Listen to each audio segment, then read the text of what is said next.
Hello everyone, আজকে আমি তোমাদের স্ট্যাটিস্টিক্সের ফ্রিকোয়েন্সি ডিস্ট্রিবিউশন সম্পর্কে একটু আলোচনা করব। তো ফ্রিকোয়েন্সি ডিস্ট্রিবিউশন কি?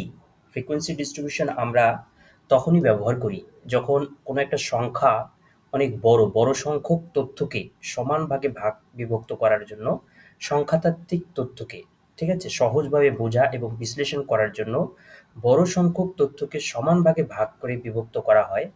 ঠিক আছে? এই প্রতিটি ভাগে যত সংখ্যক তথ্য থাকে, তথ্য মানে ইনফরমেশন বা ডেটা, ঠিক আছে, তাকে পরিসংখ্যান বা ফ্রিকোয়েন্সি বলে।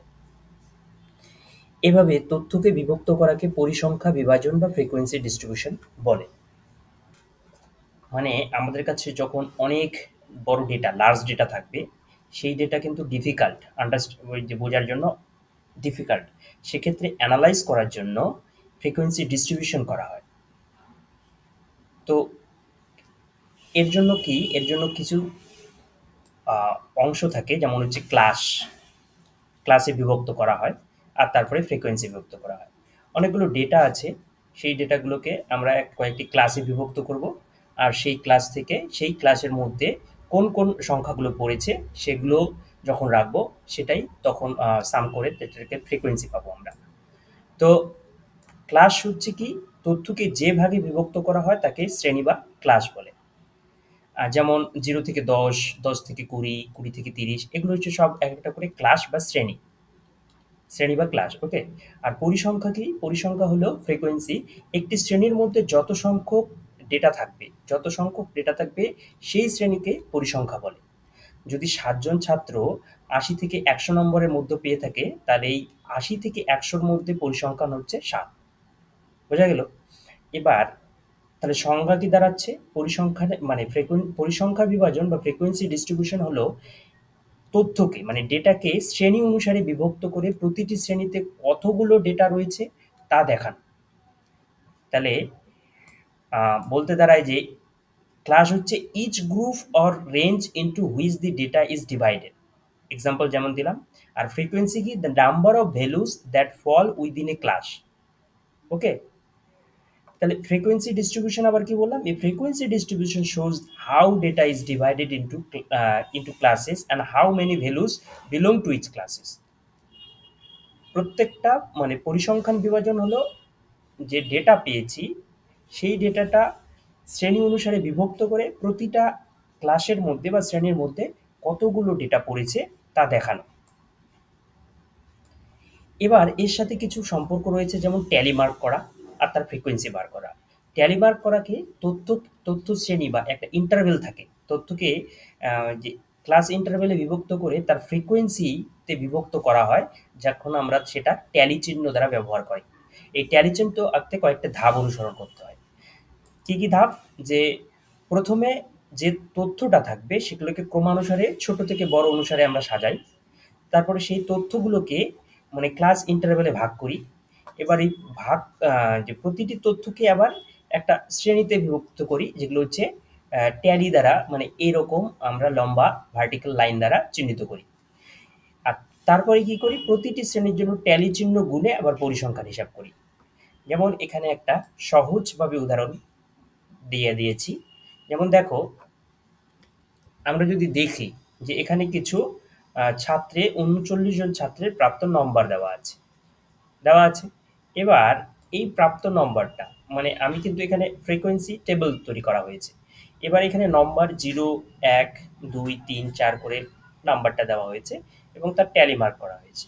প্রথম যদি নাম্বারটা দেখি যে 5, মানে 5 কোথায় আছে? আমার 5 একটা, তাহলে 5 এক বসলো। আমি এখানে পাশে আবার করে দিচ্ছি, তাই 5 এক বসিয়ে দিলাম। এগুলো করা আছে অলরেডি, আমি আবার করিয়ে দিচ্ছি। 5 এক বসলো। তারপরে 8 কয়টা আছে? 8 আবার কয়টা আছে? একটা আছে, এখানে একটা বসিয়ে দিব। আবার দেখি আমি 10 কয়টা আছে? 10 আছে আমার। দেখো এখানে দেখো, 10 এখানে একটা আছে। 10 নিচে কোথায় আছে? এই যে এখানে আছে। তাহলে এখানে আমি 10 বসিয়ে দিলাম, 10 এর জন্য একটা হলো।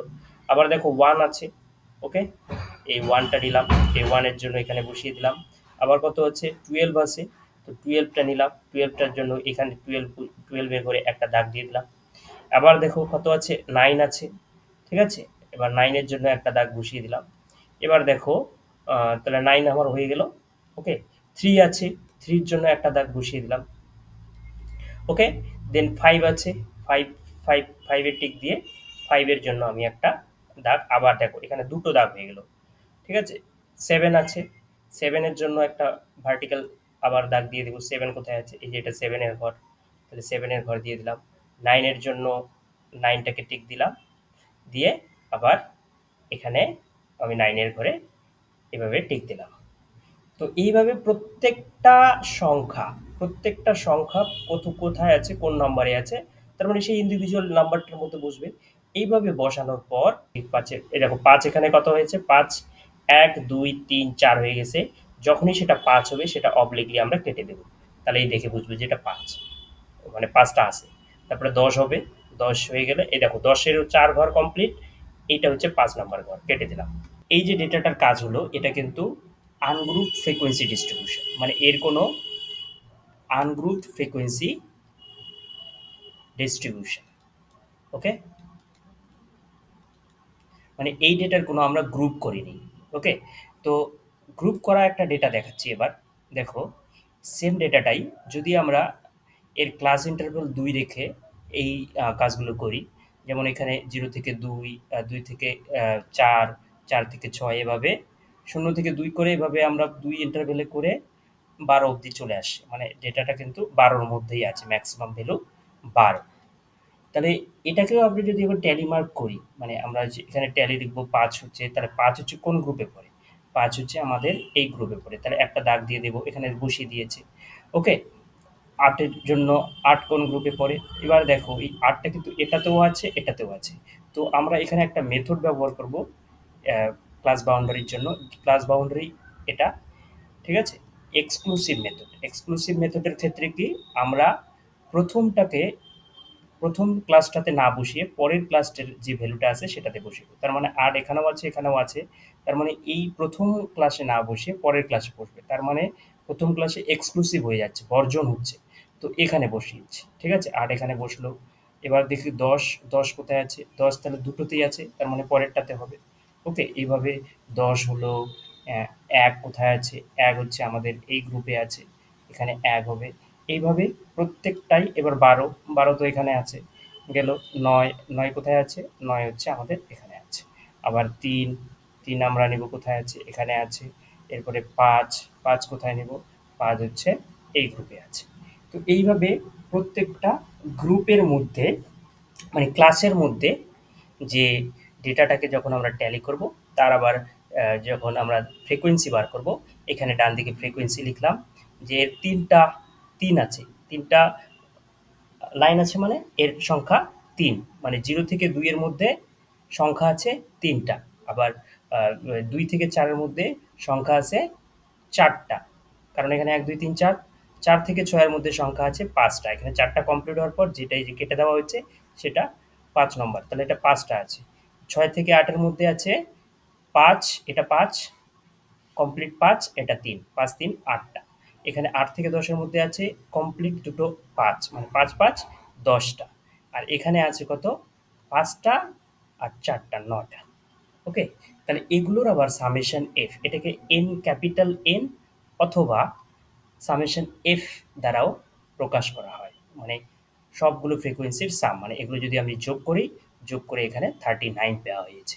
তো আগের যেটা ফ্রিকোয়েন্সি ডিস্ট্রিবিউশন করা হলো সেটাকে বলে আনগ্রুপ ফ্রিকোয়েন্সি ডিস্ট্রিবিউশন, আর এটাকে বলছি কিন্তু আমরা গ্রুপড ফ্রিকোয়েন্সি ডিস্ট্রিবিউশন। ওকে, যেহেতু এখানে ক্লাস করা হয়েছে। তো এই গেল পরিসংখ্যা, আমাদের বিভাজন বা ফ্রিকোয়েন্সি ডিস্ট্রিবিউশনের দুটো পদ্ধতি। একটা হচ্ছে আনগ্রুপ ফ্রিকোয়েন্সি ডিস্ট্রিবিউশন, আর হচ্ছে গ্রুপ ফ্রিকোয়েন্সি ডিস্ট্রিবিউশন। গ্রুপ কি করে বার করে পরে আমি, মানে এই ক্লাসটা কি করে বার করে পরে আমি পরবর্তী ভিডিওতে দেখাবো আবার।